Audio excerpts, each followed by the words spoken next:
You are listening to Kubernetes Bytes, a podcast bringing you the latest from the world of cloud-native data management. My name is Ryan Wallner, and I'm joined by Bhavin Shah, coming to you from Boston, Massachusetts. We'll be sharing our thoughts on recent cloud-native news and talking to industry experts about their experiences and challenges managing the wealth of data in today's cloud-native ecosystem.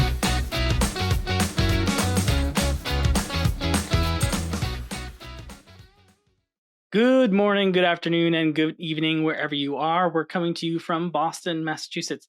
Today is February 21st, 2023. I hope everyone is doing well and staying safe. Let's dive into it. Bhavin, I hope you're doing better this week. I am. Thank you for asking. I'm doing way better. I think it was just one of those weeks, couple of weeks back. I'm back to normal. Good. But yeah, coming back from a long weekend, so that definitely helps, right? Like this was a long weekend. 3-day weekend always helps, and even though I regret the 4-day work week because I have to do the same amount of work, and now you have 4 days. That's supposed to be how it works. but yeah, I am glad the weekend was good, and now we're back doing this podcast. Yeah, did you wind up watching the Super Bowl or anything? Oh yeah, like we did have few people over. We did some Super Bowl squares kind of a thing, but like not the typical squares, but we did some other over-under bets with just like 50 cents or something like that per bet. Yeah, nice. So that was fun. I was bummed that the Eagles lost. Although it was a really good game, like it was a high-scoring game. You were engaged the whole time and like you were in it, but not happy with the results. But again, the Chiefs won. They deserve it. Are you an Eagles fan? No, not really. Just for the Super Bowl. It was Eagles or Chiefs. It's Eagles, but that's it. Yeah, I'm going back to supporting the Patriots now. So let's go Bill O'Brien, right? We got a new offensive coordinator. So let's see if we can turn the ship around. Nice. I think I remember saying I would like the Chiefs to win because they're sort of the quote unquote underdog, right? Mm-hmm. So I know a lot of Phillies fans, they're passionate fans. But again, I'm not an either or fan either, but it was a good football game to watch. Funny story, I went to a buddies of mine to like hang out with our kids and eat some food and stuff like that. And he informs me, he goes, I switched to streaming, a while back, so I don't even have TV. Like, how are we gonna watch the game? And I was like, what do you mean? You invite me over for the Super Bowl and we can't watch the Super Bowl? Luckily, Fox had that free app, which worked most of the time. It froze a few times, but you could watch the game for free, which turned out pretty good. That's a funny way to invite people over. Yeah, let's come over. And then we do Sunday dinners and stuff with these friends, and it's like we were there for like to be with each other and the kids, so it was sort of a secondarily like, oh, the Super Bowl's on, because we're all like, we don't all love football, that kind of thing. Gotcha. Anyway, it was good. It was fun. And I did some squares too with a neighbor of mine. I rarely ever do and publicly admit to gambling, but I won $200. I won the third quarter. Ooh, I put in 40, won 200. Yeah. I'll call that my yearly gamble expenditure.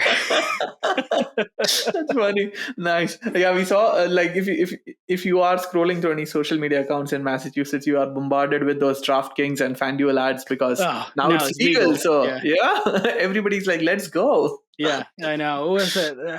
That was legalized like last year, right? I think. Late last year? I forget.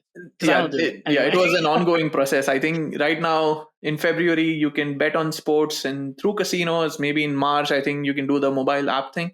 But I don't know. It keeps changing. And again, since I don't gamble on sports, I don't really follow that much. Yeah, no, I hear you there. But I know a lot of people do. So power to them. I had a buddy win like $1,000 or something like that. And nice. Put in like 5. So I was like, your ratios are much better than mine. At that point you should just stop, right? Like take the $1,000, that's it. Like you can tell that story forever. He won losing any more money. The thing he won was he picked in order the first 3 people to get touchdowns or something like that. Nice. So like the individual people. So it's like the odds were pretty hard. And I was like, good. He's also like, he used to be a sports writer, so he's like, he knows the stuff very well. Besides the point, anyway, we have some awesome news. We have an awesome guest. And before we introduce our guest, we shall get into our Cloud Native News of the Week. Unless you had something else you want to that's it. Let's do news. Right. Let's dive into it, Bhavin. Why don't you kick us off? Okay, so I have a few news items today. I think the first one being a funding round. One of our previous guests, actually, Influx Data, they raised a Series E funding, and that it was a bit complicated round, so they picked up $51 million in as part of their equity round, but they also added $30 million in debt. So like the total money raised was 81 million in this round, but then I see. Yeah, 30 million was just debt that was raised. I think this followed. They did a Series D in 2019 around 60 million. So I think they want to grow that on-prem base. They also have a new database engine. You can read through the details in the show notes. But I think this brings their total capital raise to 171 million. That's good amount of money. That's so great. hopefully, Yeah. This 81 million helps them like innovate faster and then obviously stay around for longer, because I know some of the big names on their website do use Influx Data or InfluxDB for running databases on Kubernetes even. So yeah, absolutely. Next couple of articles were just things that people can watch. So Cloud Native Security Con, that was a separate conference, separate event this year in Seattle. It wasn't a day zero event at KubeCon anymore. The sessions for that are public now on YouTube, so we'll have a link to the playlist which lists all 88 sessions including keynotes. I've been watching a few. I think I really like the one that Liz Rice did about eBPF and how she used the Death Star and Millennium Falcon as kind of the intruder. So and how you can have security policy. So that was a fun session, fun 20 minutes if you're looking for recommendations. But apart from that, the third thing that I had was more around the topic for today, platform engineering. I know there has been a lot of activity around this topic. Again, we aim to break it down by talking with Luca about it, but Adrian Cockcroft, right? Like I know people really trust what he says, given his experience. He has written an article about platform engineering and how you can do it right. And then he has listed like 4 different principles of how you can build a layered approach for platform engineering. And then at the end of the blog, he has an awesome map key, which is kind of a mind map for how, like, what are the different phases. So what can be treated as utility or commodity, what can be treated as products, or you can rent things out from vendors, and then what's custom to you, and what are the benefits that your team can get. So that mind map was awesome too. So those articles will be in the show notes as well. Yeah, absolutely. Yeah, if you haven't read the what Adrian has written elsewhere about containers, microservices, and stuff like that, also highly recommend everything that comes from him. Deep dive into that. We'll put some links maybe in the show notes. Oh yeah, that's a good idea. And then the final article I had was talking about Amazon EKS and EKS Anywhere specifically. Now they added a new deployment model. So I think before this, they supported EKS Anywhere on VMs, on bare metals. Now you can run EKS Anywhere on AWS Snow instances. So if you wanted that edge deployment, you didn't want to buy any additional servers, you can order your Snow devices from your AWS console, tell it that you want to run the AMI that supports EKS Anywhere, and then load the EKS CTL Anywhere CLI utility. Once you have those Node devices, you can spin up your cluster, maybe run this in a completely disconnected scenarios as well. So that was an interesting blog, interesting features. Absolutely. For people looking to run Kubernetes at the edge, this might be an alternative. Oh, look, we both put an edge article in. I'm gonna do that one first. Then it was my third one, but I think general call to action. We'd love more edge sort of topics on the show, and I also had an edge article that talked about sort of the sort of the edge computing, I should say, edge computing trends to watch in 2023. And it's a generic article, nothing crazy in there, but it calls out containers being key and the use of cloud native storage at the edge. Since we cover a lot of those types of topics here, I'd love to hear, is that the way you're thinking? Are you using it that way? Maybe you have a use case already. We'd love to come talk to you and kind of build on this, because I think it's starting to, we're starting to hear a lot more of that type of use case with sort of the trends in repatriation as well that we've seen. So cool. And like one of the things that comes to my mind when we talk about Kubernetes on the edge is the Chick-fil-A article. I don't know if people have seen this, but again, I'll find the link. How they are running these Nuke-based Kubernetes or K3S clusters at their individual Chick-fil-A locations, and how Kubernetes is helping them modernize. It just makes Chick-fil-A even better. Yeah, like you needed another reason, right? I've honestly never gone to a Chick-fil-A ever. So my wife loves them. There may be some haters out there for me. I've eaten it. I have an uncle who brings it to me every now and then. We're like meet up in the middle. He's like, "Oh, you have so many Chick-fil-A's out here." Anyway, besides the point, I've never been to one. I've heard great things though. Gotcha. the next piece of news was, we didn't cover it last week, but I think it was out last week, was NetApp discontinued Astra data store, that is. Yes. To be very specific, Astra data store was sort of their abstraction common sort of control plane, and it was out in beta, I believe. I don't think it made it out of beta. Yeah. But basically with they're claiming basically it's been replaced by what they're doing with Blue XP. So definitely something worth taking a read at, and what they're up to with Blue XP and all their different platforms. Lastly, just to add to Astra Data Store, right? Again, the Astra Control Service and Astra Control Center, the data protection play that NetApp has, is still around. Just the cloud native storage or the software defined storage solution that they were working on in Data Store might be like, that was the thing that was discontinued, but you can still use their Astra Trident plugin to talk to your ONTAP system. So yeah, it's a portfolio, and there were so many different terms. So I just wanted to clarify. There's a lot of different terms, and a lot of them have the word Astra in it. Yeah. They also renamed their CSI plugin from NetApp Trident to Astra Trident. So that's still part of the Astra portfolio. Yes. Thank you for the clarification, because it is. I feel like I know it very well now at this point, just following the space, but it can be quite confusing. So I appreciate that. The last link I have here is a tweet, actually, from Kelsey Hightower, which many of you may know that name. If you don't, go take a look at everything he's done for this community. Very, great person. And he did tweet the other day, I forget what day, it's the 10th or something like that. That basically there was a comment of, someone reaching out to Kelsey saying, bust this myth for me. Running any sort of database instance on Kubernetes is a bad idea. And so, coming from the background that myself and Bhavin, obviously we do not think that way, but it was nice to hear someone like Kelsey in the community say, you can absolutely run databases on Kubernetes because it's fundamentally the same as running a database on a VM, in quotes. And the biggest challenge is understanding that running it on Kubernetes won't be like turning it into Cloud SQL. And I took that also in quotes, but I took that as basically, running a database on Kubernetes isn't like a full blown, a database service from a major cloud.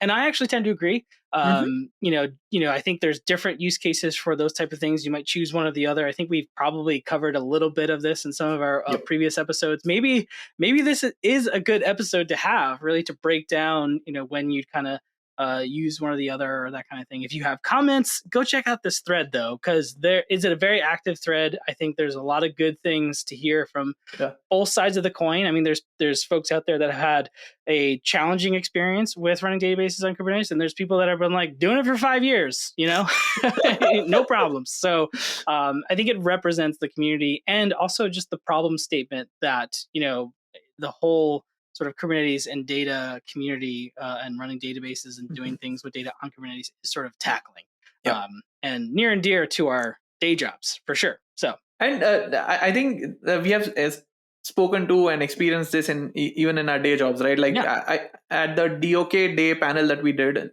KubeCon last year, even the questions were people who have been doing stateful on Kubernetes for a while, and then people who tried it in like 2017 when the CSI spec wasn't as evolved, didn't have the volume snapshot features, and they struggled with it, and then they're like, nope, I'm never going to go back.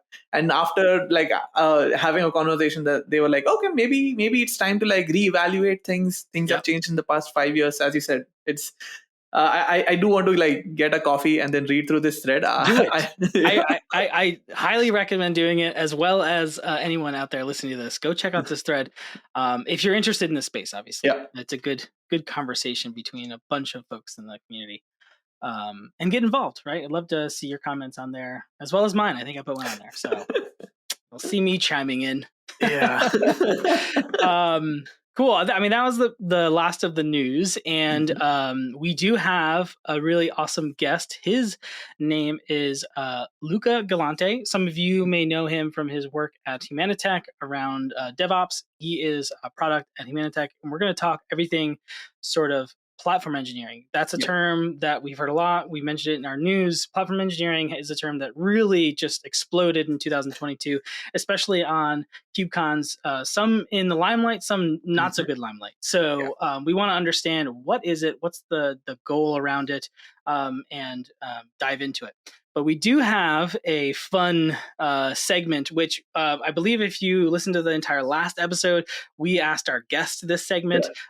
We came out with this idea prior to this recording this guest, so we don't have it directly asked to our guest Luca, but the whole segment is basically we ask ChatGPT to come up with a question related to the episode that we can ask our guest, and if they have an answer, that's great. If they don't, we just ask ChatGPT to answer its own question, which is always quite enlightening. So this week's question that it came up with is, if platform engineering was a theme park ride, what would it be and why? And I thought the answer here, before I give you ChatGPT's answer, do you have any thoughts on this, Bhavin? No, I'm just excited because I already know the answer looking at our notes. I was like, I want to just share that. I don't think I can top that answer. Great. Yeah, so it is a little lengthy, so bear with me. So it says, if platform engineering was a theme park ride, it would be a roller coaster. And here's why. And it thinks for a little while.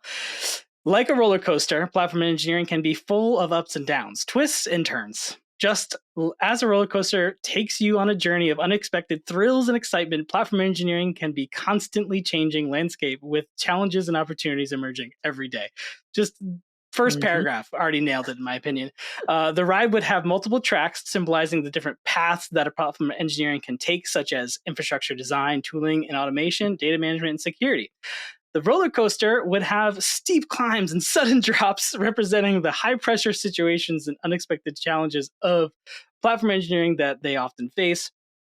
It would also have thrilling loops and corkscrews symbolizing the creativity and innovation required to design and maintain a successful platform. At times, the ride would speed through dark tunnels representing moments of uncertainty and ambiguity, and the platform engineers would have to navigate. And just as a roller coaster often requires teamwork between riders to keep everyone safe, I don't know how true that is. It kind of does it all for you. But platform engineering requires collaboration between teams to ensure platform functions smoothly and securely. Overall, the platform engineering roller coaster would be exciting, unpredictable, and a rewarding ride, much like a field of platform engineering itself.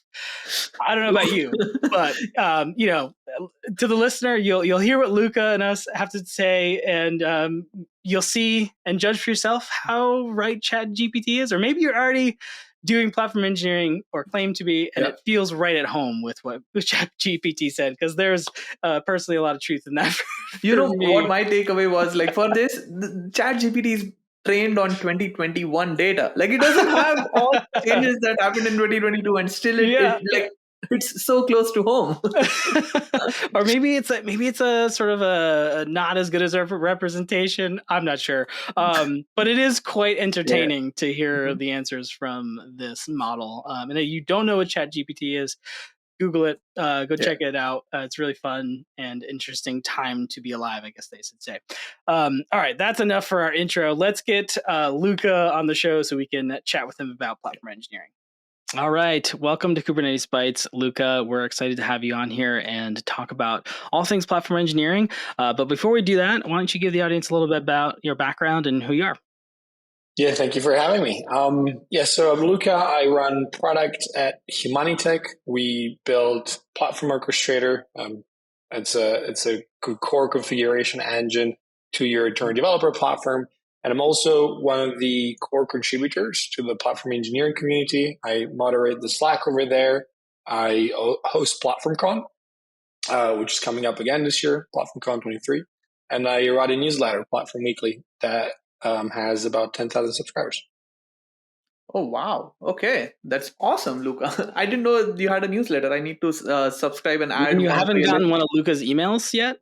No, not me. I see those. You're like the only person in the industry that hasn't. I'm not 1 in 10,000, I guess. So, Luca, let's start by talking about platform engineering, right? Like, what is it and why should I care about it? Yeah.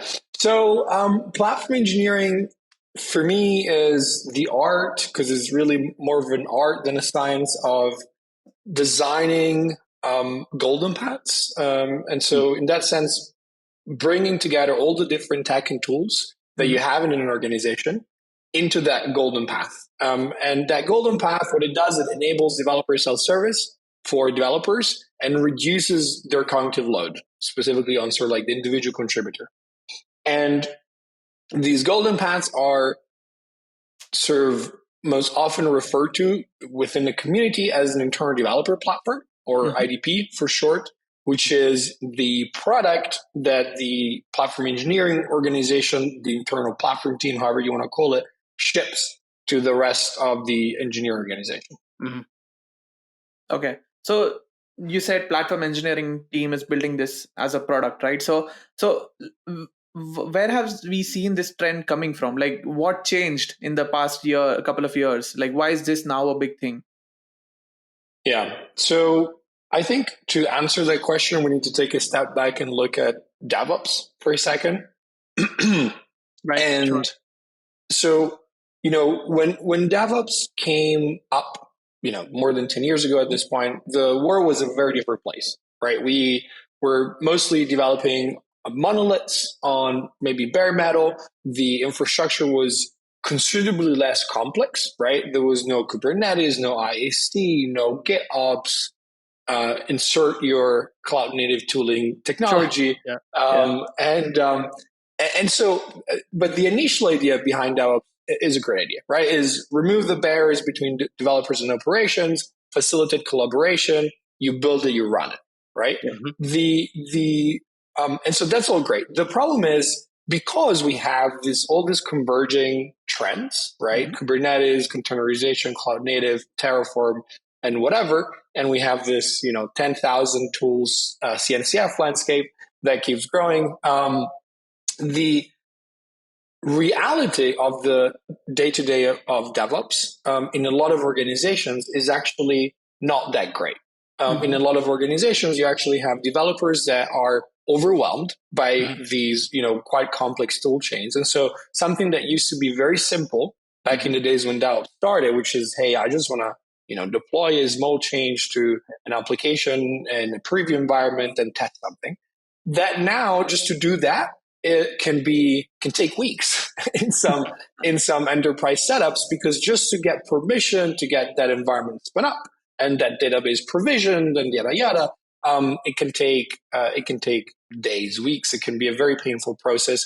Or even if it doesn't have to go through all this sort of gates, it's still a very overwhelming experience for a lot of developers. That's where we talk a lot in the community about cognitive overload. Because now they need to touch 3-4 different tools, 3-4 different scripts. They don't really understand this Helm chart or this Terraform module over there. Yeah. I don't want to screw it up. What am I doing? All right, let me just reach out to somebody to help out. And so that somebody is an operations person on the other side of this fence or a DevOps team that is basically trying to put out fires and survive on a daily basis, and fighting what we call ticket ops, right? Yeah. Right. And in a lot of cases, truly become some sort of glorified help desk that is really stressed out. And so there is very low technical empathy, sort of that goes both ways. There's a lot of frustration, a lot of waiting times, and it's just not that great. And so why does that matter? Because, when this whole DevOps hype train started, and again, I think has some really solid foundations, but, a lot of leading engineer organizations in the space, or, overall, all over the world, really. So, you're talking about the Googles, the Spotifys, the Airbnbs, and so on. They immediately realized, hey, this is great in theory, but there is no way I can add, hundreds or thousands of engineers every month and expect them to all be familiar and understand my increasingly complex cloud native setup. There's just no way. And so they figured, all right, we need to build some sort of platform layer between the operations side of things and the developers, so that developers can self-serve what they need to run their apps and services independently. And operations can focus on solving hopefully more interesting problems than setting up your nth, PostgreSQL or, spin up your environment. Right. And so that's kind of what we've seen. And then from there, and so this leading tech companies and engineering organizations, they've been building platforms for, almost a decade already at this point. And so from there, we've seen it slowly trickling down to, smaller organizations and less advanced organizations. And the kind of, I think that, what the platform engineering community really has tried to do over the last 2 or 3 years is, more than anything, help put a framework around all these things, right? It's not like we invented anything. It was literally, people were already building platforms. There was just no shared understanding of what it is that we're doing. There was no shared best practices, even just terminology. And so that, I think, was really just the value of the community, was provide a safe space for people to share those war stories and best practices. But I think more importantly, just give people a way how to think and how to talk about these problems. And I think that's why it really hit a nerve with this, more senior platform engineer contributors that had been doing this for years. They just didn't know what it was called, right? So it was this big relief moment of like, that's what I've been doing, and so that's why I think it hit a nerve. And so if you had to sum it up, I think the key difference here that sort of like sets platform engineering apart from, your sort of like SRE or DevOps is really this attention to product, right? Like one of the key principles that we advocate for in the community is the idea of platform as a product. And so the idea that, hey, you're not just focused on, reliability, maintenance, and scalability, which is all great, which is why, by the way, a platform team does not replace your SRE team. Sure. It's just like a separate thing. It's a separate effort. But it requires a completely different, mindset and set of skills to really ship that product. Yeah, and it's a really good point, right? And this is, I think, a topic that comes up a lot when talking about platform engineering, just because of the trend that we've seen in 2022, moving into 2023, is like, how does it actually differ from DevOps? And you mentioned like a lot of these enterprises still have ticket ops and those kind of things. I call it near DevOps, right? Because it's a lot of the time we strive for this golden star of being able to release quickly and all these things, but when you're operating at that scale, you can't quite get there.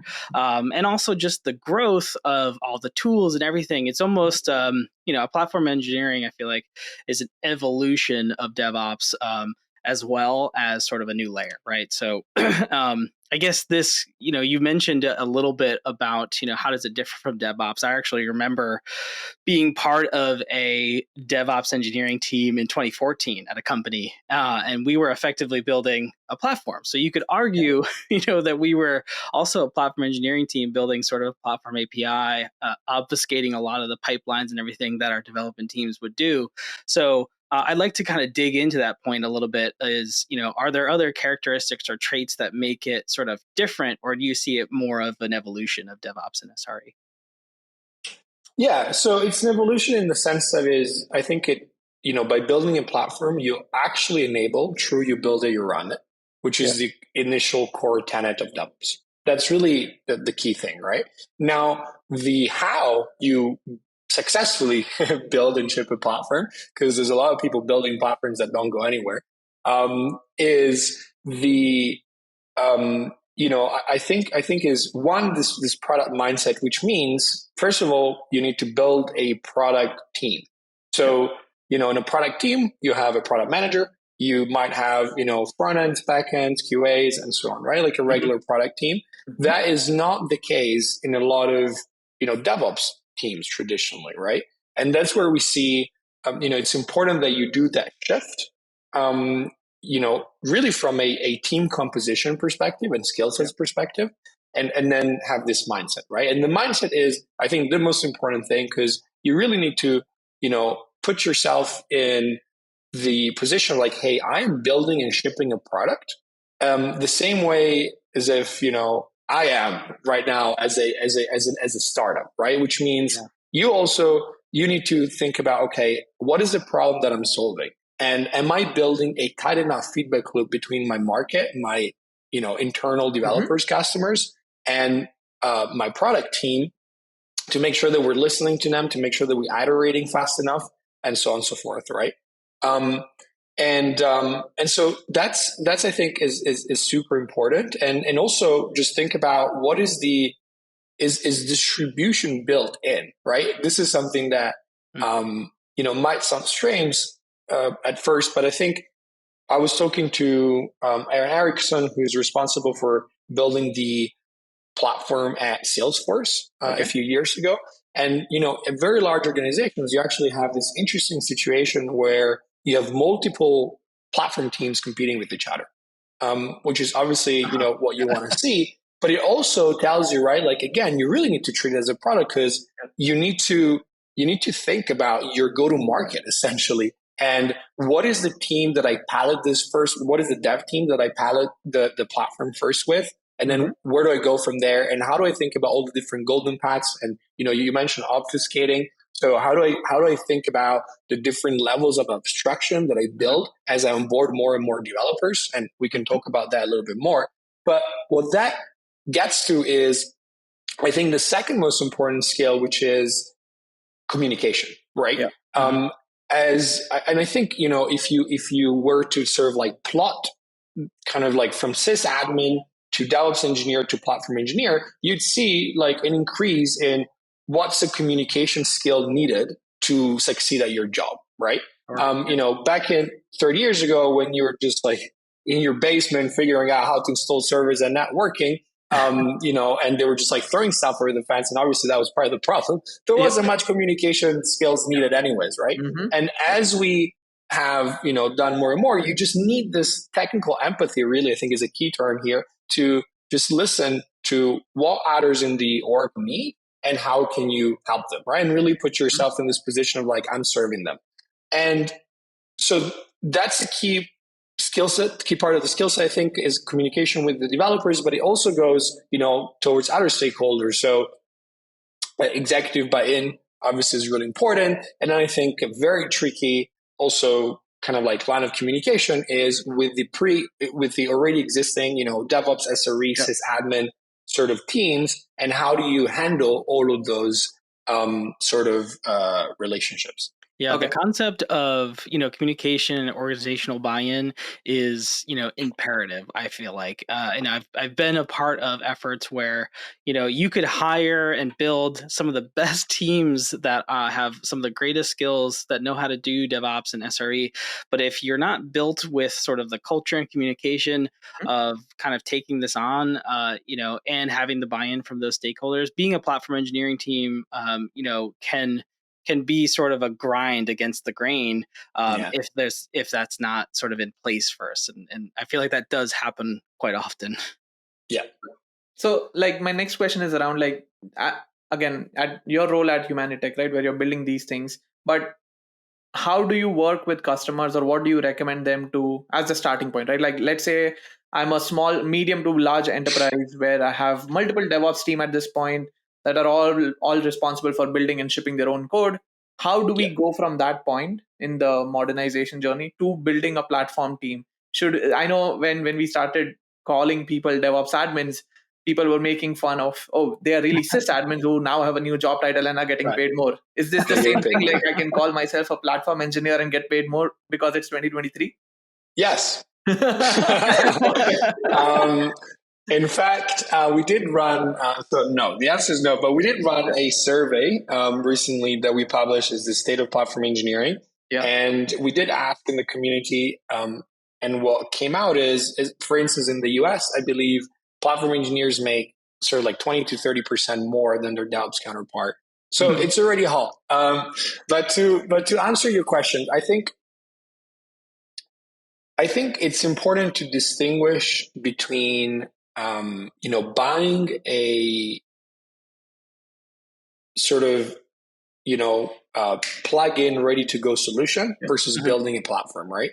So if you're a small team, let's say you're 20 engineers and you are starting from scratch, right? Completely greenfield, then probably building an internal developer platform and having a dedicated platform team is not the best idea, right? There's just too much overhead. Yep. It doesn't deliver a ton of value. You're not solving problems that you're really, painfully feeling at this point. And so just go with the path. It's great. right? There's a lot of stuff out there. Obviously the predecessor is a Roku. There's a lot of new different passes for different use cases nowadays. So just go with that.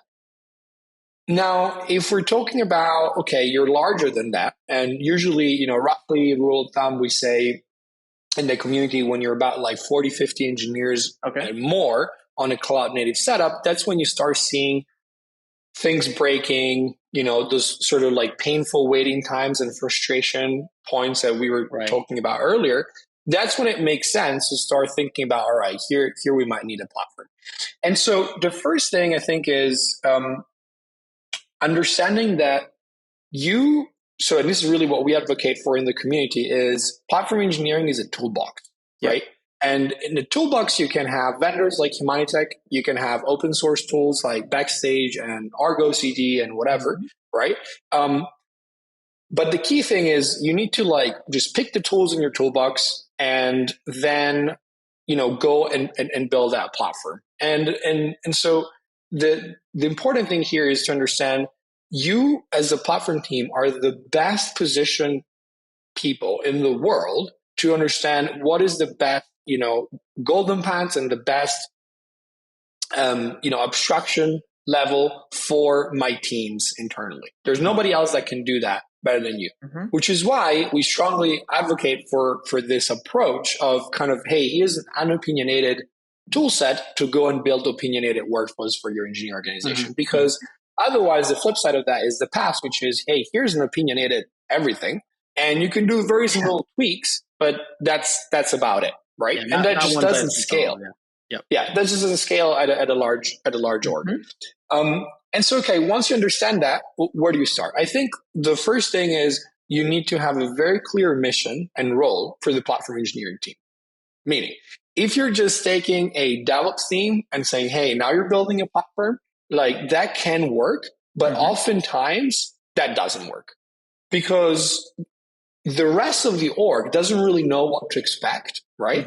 And again, here communication is really key. You really want to communicate, hey, here our role is to build a platform to serve you as our customer, and this is how we're going to go about it, right? Versus like, yeah, we're also still kind of like answering your ticket op stuff, but on the side, which, it can be fine at the beginning, right? But the earlier you clearly have a separation of concerns between not just devs and operations, but really within operations from like, sort of like more traditional DevOps tasks to platform engineering tasks. The earlier you just do yourself a favor, basically. And then the other thing is, okay, you want to treat your platform as a product, right? And we already talked about that. I think the other important thing is you want to focus on common problems, right? And this is where I think there is an interesting paradox almost, because, you might think, hey, I'm a brand new platform engineering team and I want to build a platform. What's the ideal scenario? The ideal scenario is greenfield, right? I can start from scratch. I can dream up my ideal stack and off I go, right? I would actually argue the ideal scenario is the real scenario in the vast majority of cases, which is you already have a complex brownfield enterprise setup and you have, different dev teams that have different preferences. There is this one that is shipping on Jenkins. This is one is using Circle CI plus Argo and so on and so forth. And so that already tells you a lot. And so you can already try to understand, all right, what is the minimum common denominator here to solve for, the most basic common problems, and then just kind of build on top of that. And that needs to happen in parallel with with a rollout strategy. So where do you start? Well, we see successful platform teams usually start from obviously understand this minimum common denominator, but then sort of deploying it into the context of the most advanced teams within the org. Because those will also be the ones that can handle all different levels of abstraction. And you usually want to start by fixing the lower level of abstraction before you abstract more and more. And are also the ones that maybe are more familiar with all cognitive technologies. They're not scared of looking at a Helm chart or at a Terraform module or something like that, right? And so that's where we usually see kind of the rollout happen. Then once you figure that out, you start building your first advocates effectively internally, right? Then you start rolling out from there to different teams, and that's, I think, where it becomes really interesting and where this toolbox really kicks in, because it's really about, and also the feedback loop with developers, because then it's really about, hey, okay, I might have a senior backend engineer over here that is really comfortable with the YAML files and really enjoys all sort of like kubectl, whatever, and for them, if I were to, let's say, introduce a very, UI based sort of like ClickOps thing, they would hate it. They would hate it. They would totally push back. They would never use it. And right. And that's honestly one of it's like, I think is the number one reason that we see platform initiatives fail is ClickOps, basically. Right, somebody sitting there thinking, hey, I'll just build this pretty thing on top of whatever my delivery setup is, and I'll just roll it out and everybody's going to love it. And management loves it because management always love looking at a dashboard, right? And see, how are my DORA metrics doing, right? But that's not the case for developers. And while that might make sense for, let's say the flip side of that, which is your junior front end that doesn't care whether you're running in Kubernetes or somewhere else, they just want to deploy a change to some environment and see it working, right? So the problem is, if you optimize for this, everyone else is going to hate you. And usually your senior backends are the ones that have more of a say in the organization. And so it's really important that you have very flexible golden paths, and that developers, so to say, can choose their own adventure, right? Obviously within the constraints of your rules and your RBAC and everything that you can do with the platform to have auditability and make sure that things don't screw up all the time. But it's really important that you listen to developers and that you build a seamless way of integrating into their workflow, which is why we see stuff like Score in the community really pick up, because it's a fully code based way of going about your application configurations that is not that is environment agnostic and that is not forcing you into, hey, you really like thinking about your configurations as code and here and there. Oh, now you need to jump into this UI over here to do something, and then you need to jump back in somewhere else. Like, people just hate it. Yeah, I mean, that's a good kind of point in which I have a kind of a specific question, which is more or less like you're treating your platform as a product. You've identified an advanced team within your organization to kind of start with, and so you're building sort of an MVP part of this platform that's sort of based on this team, right? So it may be built in a way that satisfies the 90% of use cases for that one team, and then, as you mentioned, you have a number of other teams that may use different tool chains or have a different path. Now, a question on sort of product adoption, right? If you've built this internal product and you have other teams that you now want to say, okay, well, this advanced team is now, say, happy, they're onboarded, they're on the same level, we're communicating well. How do you get sort of these other teams to then start using the platform as well, right? Is it, what changes do they have to undertake, or do they make sort of a new golden path through the platform with you? How does that work? Correct. It's the latter. You just design new golden paths for different types of users. And sometimes those users will be, different types of users within the same team. Sometimes those will just be different teams entirely, right? And again, start, I think, from the sort of like lower common denominator and lower level of abstraction. And then if it's needed, go higher and higher, right? And that is needed in very large organizations. The smaller, the more advanced you are, the less is something like this is needed, right? We see, internal developer platforms getting a lot of traction at very large enterprise where, again, the problem is, hey, I'm a developer. I just want to do this simple thing and I just can't. There's just no way. It takes me 10 days, whatever, right? And so at that point, rolling out a platform, everyone is just so happy, right? Because it's a step change better for developers, operations, management, and so on. Usually the champion remains kind of like the operations, stressed out, I'm a bottleneck type of thing. But we've had a lot of requests also from engineering managers that were frustrated because it's like, hey, I can't, my team cannot operate, right? But usually the champions is on the operations / platform team side of things. Now, when you go sort of, to smaller teams, let's say now you're like 100. So you could benefit from the internal developer platform, but you're 100, all pretty advanced, all pretty familiar with Helm charts, then at that point, of course, the pain points are not as badly felt. It's very likely that you still have, 2-3 people in the org that are under extreme pressure and are like, oh my God, I don't know if I'm going to survive today. But for the rest, it's a bit of a tragedy of the commons where for the org would still be a net positive. For the sort of selfish perspective of the developer is, right now I just slack this person and now like I need to get used to this other new workflow. It's all right. And so, but that again is why you really want to make sure that you listen to them and you just add extra value at every step of the way. And you really don't interrupt their workflows with some weird UI. Okay, gotcha. So I think my next question is more around the platform itself.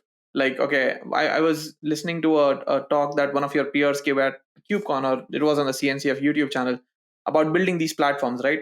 And he mentioned something about building a static development platform, internal development platform, or IDP, and a dynamic one. So like we have covered about how the importance of that platform, but what are the different types, like how they can help an organization?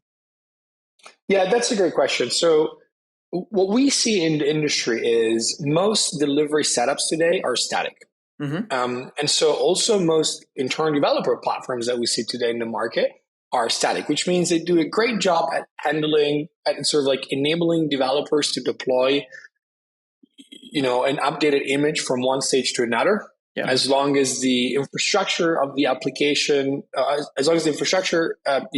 the dependencies of the application don't change, right? So if you have this very simple image update use case, which is, to be clear, the majority of cases, then everything is good.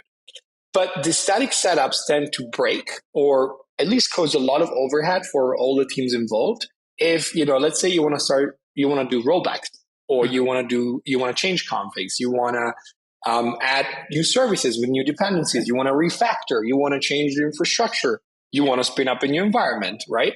Or you also just want to audit the delivery flows and do a hotfix to production, something like that, right?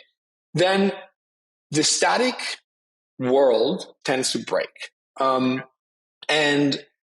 it breaks because if you want to just do a little change, right? Now you need to go and do changes across all these different configs files, of which nobody really has a good overview, right?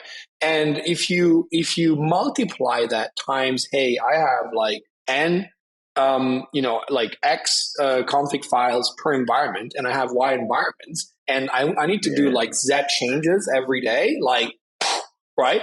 You get thousands of new versions of configuration files, depending on your scale, on a weekly basis, right? So it becomes really, really hard.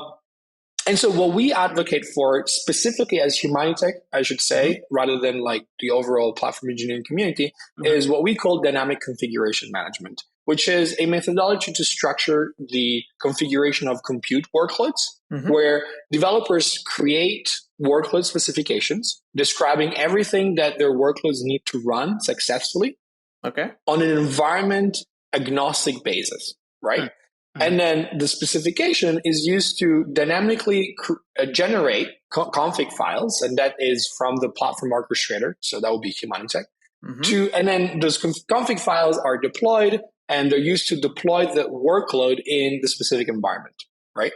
And so in this dynamic configuration management world, developers don't need to developers or ops don't need to define or maintain any environment-specific config files for their workloads, right? So it's kind of like configure once, deploy everywhere, and the way we propose people do it is through a combination of SCORE, which is this open source workload specification that lets you do that environment agnostic sort of like, hey, here's what my workload needs to run.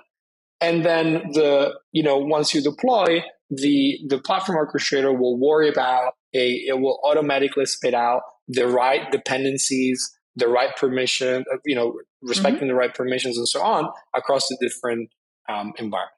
Yeah, I think this ties back to an episode that we did earlier this year with plural.sh, where they also have a platform where you can bring in new versions of your application code, but then what their platform enables is you can select the deployment infrastructure or deployment environment as well. So let's say I want to try out with a specific version of AWS EKS or a specific version of GKE, a different application. I think they dynamically generate all the Terraform files and all the cloud specific configuration files that you might need to deploy your application. So I think that we already see kind of a trend moving towards this dynamic platform, because as you said, right, static platforms don't scale well, and then that X by cross Y cross Z doesn't really add up. So okay.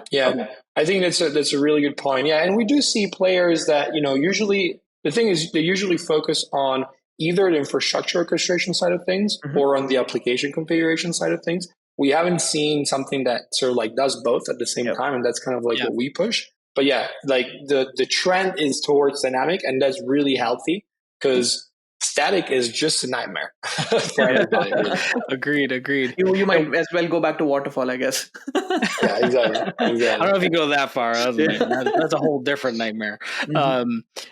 Someone once told me abstractions. I can't say that apparently 3 times in a row, but I also have this issue sometimes. Yeah. I guess next question, maybe a good follow up is, some DevOps engineer out there might be thinking, I just learned this DevOps thing. I just got my CK. I finally feel at home with what I'm doing, and now platform engineering is out. Are there new skill sets to interact with said platform? You said Humanitec's one of them, but there's bound to be others out there. Are there new skill sets that are useful and or are others applicable? Like if I already know Kubernetes well or GitOps or those kind of things, what is applicable and maybe what's net new?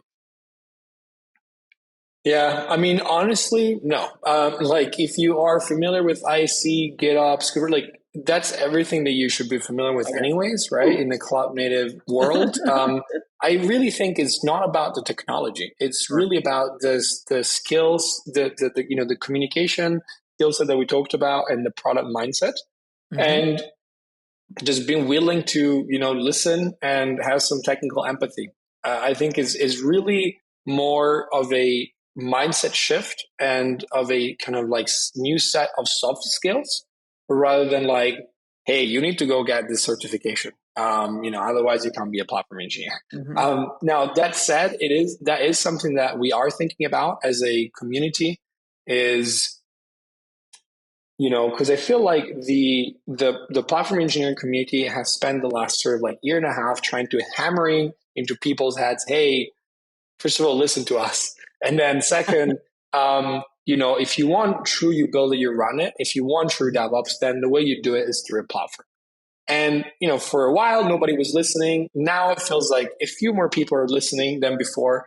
And so I feel like now there is a situation where people are like, all right, I'm in, right? This is hot. I heard platform engineering a few times. Like, where do I go? Where do I start? And then it's crickets, to be honest. There's just not enough good starting points for people out there. We're not talking, we're talking still, I think, high level on this thought leadership sort of, layer around, hey, why does this matter? Blah, blah. But it's like, all right, where do I go? How do I get started? And so that's a great question. Well, why don't we try to answer that here, right? How do we make this real? What's out there for people today? Yeah. And so there is not too much, I think, out there. This is something that at the moment, but it's something that I personally and the community at large are really focusing on this year. So we see a huge demand in platform blueprints, right? So like real production examples of IDP setups. Simple. In June, we're running the second ever Platform Con, and we are going to have a dedicated track just for that. And so I'm personally looking forward to see some really great talks around that from, platform engineering practitioners that will really in detail walk through their setups and sort of like hard learnings how to get there. Yeah. If you could give a elevator pitch for what is a platform blueprint, what would that be? Yeah. So I think the TLDR is something that I can look at. I can immediately understand how this works, how all the pieces are connected to each other, and I can understand how that would potentially transpose to my setup. Okay. That's it, right? It's something that like, oh yeah, I get it, and I also get how this might work for me. Right? And obviously, like maybe you need to swap GCP for AWS or whatever, but like you understand how that would work. And so the talks are going to be one thing. And then we personally as Humanitec are going to open source a couple of reference architectures as well on internaldeveloperplatform.org, where we're also pushing other people to do so. I really believe that should become the main reason why people go to internaldeveloperplatform.org. Until now, it's been, again, around thought leadership and about definitions and like, what is an IDP? Why an IDP? What are the core components? What is the tooling out there? And I think now is really about, all right, let's take that tooling and let's start bundling it into real reference architectures that people can use and just fork and then go from there. You brought up a platform con, right? You said it's in June, but where is it? Is registration open? Like, how can people register for it? Yeah, so it's completely free. It's virtual as platformcon.com. Everybody can sign up from all over the world. We had 7,000 signups last year. We're thinking 15 to 20,000 this year. There's just a lot of interest, a lot of people that were talking about it last year. It really made a lot of noise in the industry. And I think for a very good reason, because it's a conversation that we really need to have. And we have some amazing just practitioners, DevOps leaders and platform practitioners that have been building these platforms for the last 5 or 10 years. And yeah, so it's great. And I'm personally really excited about the format. I feel like a lot of virtual events just take an offline format online, which basically ends up being a 8 hours long stream of 25 minutes back-to-back talks, and everybody wants to die.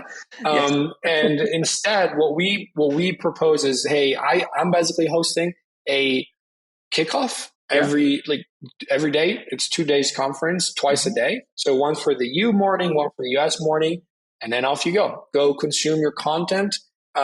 Take your kids to school in the meantime, work, whatever. And then we crunch all the action on the Slack, which already has like over 9,000 members. And that really, it's just so fun because you basically see the speakers for that day posting a link to their talk and be like, hey, here's the key takeaways, ask me anything. And what that does is it starts like tens of different threads all at the same time. And there's just like a frenzy of really good conversation that, I thought would end last year after the 2 days. It actually keeps going for weeks because people keep consuming content. People and the speakers are all just hanging out in the Slack anyways. So it's great. I'm really excited about it. No, I like that in case format. You couldn't tell. I think Ryan and I both have participated in virtual sponsor booths as well, and those are not fun. Those are not they're not fun. They're not fun. We all have, and they're not fun. Yeah. So thanks for helping change the norm, I guess, for virtual events.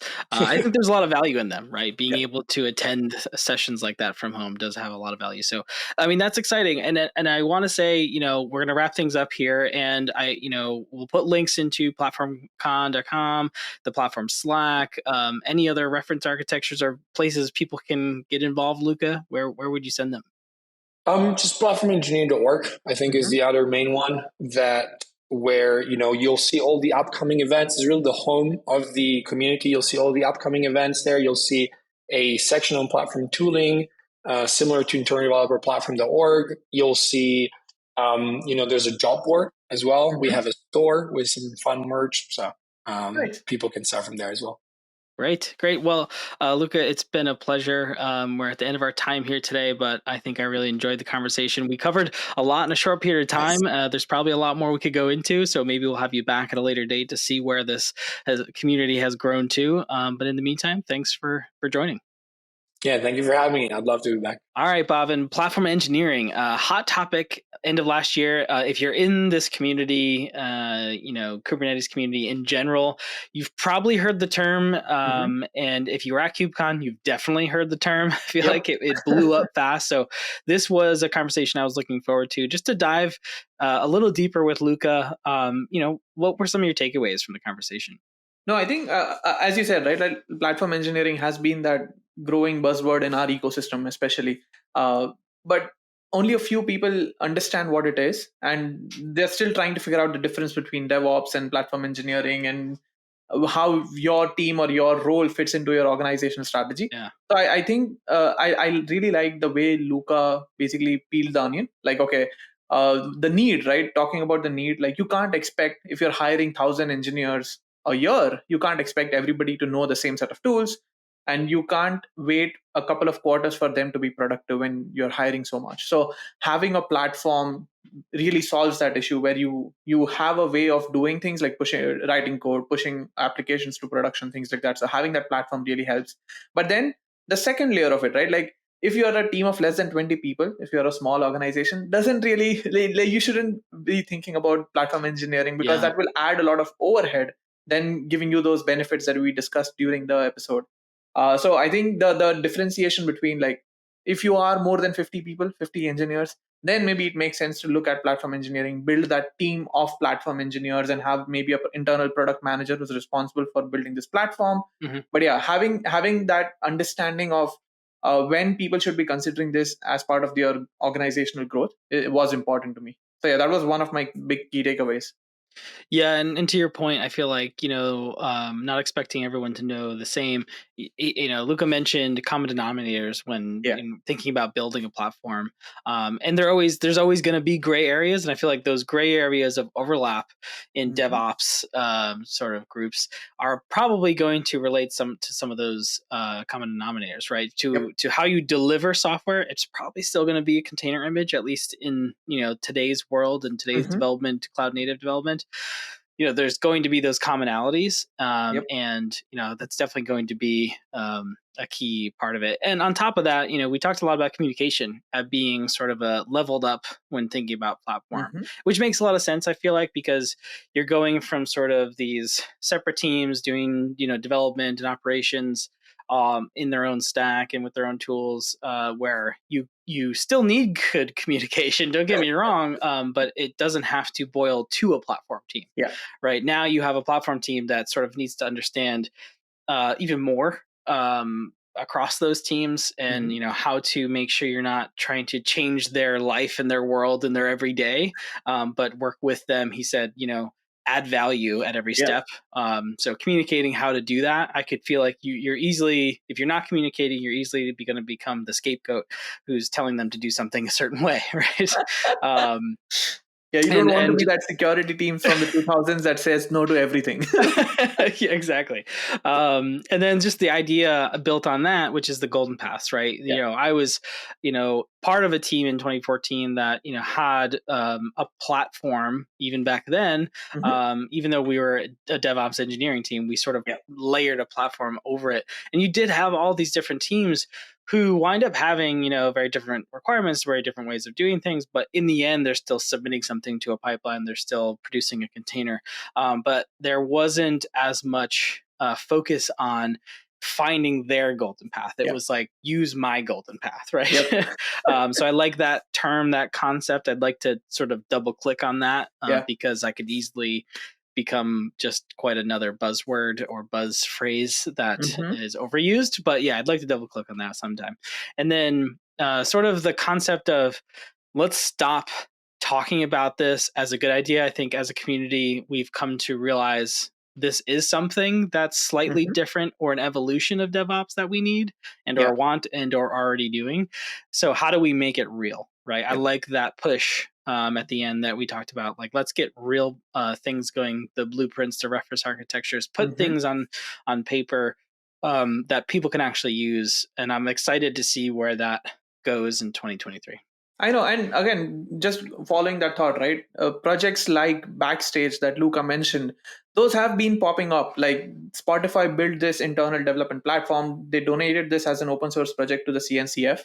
Again, they do have a few premium plugins, but again, the entire project is open source. If you want to just take Backstage and build on top of it, that would be a really cool way to get started. So if you're looking at it, check out the project. We'll have a link in the show notes as well. Yeah, and there's a lot of other ones out there. I know Backstage is one of them. There's a couple of them out there. If you have your listener who's maybe working with one of these platforms, we'd love to come on and just have you talk about your experience with it or how you use it day to day. That'd be a great conversation too, to get sort of the other side of that story, to really see someone, practicing what we're preaching here. For sure. So, and I think that wraps today's episode up. And with that, one quick shout out, right? Like, I think we now have a YouTube channel with a few videos on. Oh yes, that's right. Yeah. So if you're listening on YouTube, right, one thing we'll appreciate is hit subscribe, hit that like button. We're trying to play with the YouTube algorithms to get us more listeners. Obviously, for all the people that have been listening to audio podcast, thank you so much. But now we have a new format, so we need to grow our audience there as well. Even if you're listening it on Apple Podcasts, go to our YouTube channel, hit that subscribe button or like button, and help us grow. Yeah, sure does help us grow. And that's a good point, Bhavin. It's a new venture for us, so bear with us. Also, let us know what any improvements, what you like, don't like. We'd always like to hear that. And that's, a lot of people have no problem doing that on YouTube. So here they come. All right. Well, that brings us to the end of today's episode. I'm Ryan. I'm Bhavin. And thanks for listening to another episode of Kubernetes Bytes. Thank you for listening to the Kubernetes Bytes podcast.